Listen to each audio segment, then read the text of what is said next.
एक समय की बात है, नैमिषारण्य तीर्थ में शौनकादि ऋषियों ने महर्षि सूत जी से पूछा कि इस कलयुग में मनुष्य का कल्याण कैसे हो सकता है।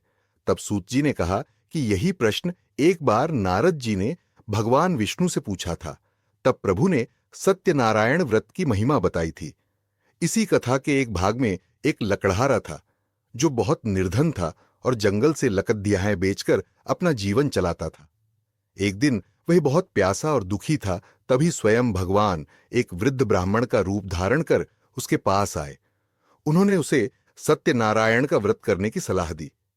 लकड़हारे ने अगले दिन पूरी श्रद्धा के साथ व्रत किया।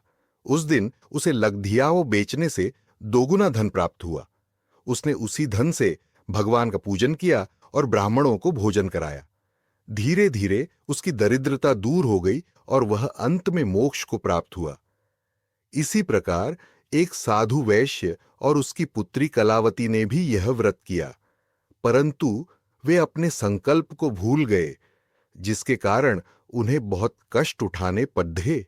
जब उन्हें अपनी भूल का आभास हुआ और उन्होंने पुनः भगवान सत्यनारायण की शरण ली, तो उनके सभी दुख दूर हो गए और व्यापार में अपार वृद्धि हुई। यह व्रत अत्यंत सरल और प्रभावशाली है। इसमें सत्य को ही ईश्वर मानकर पूजा जाता है।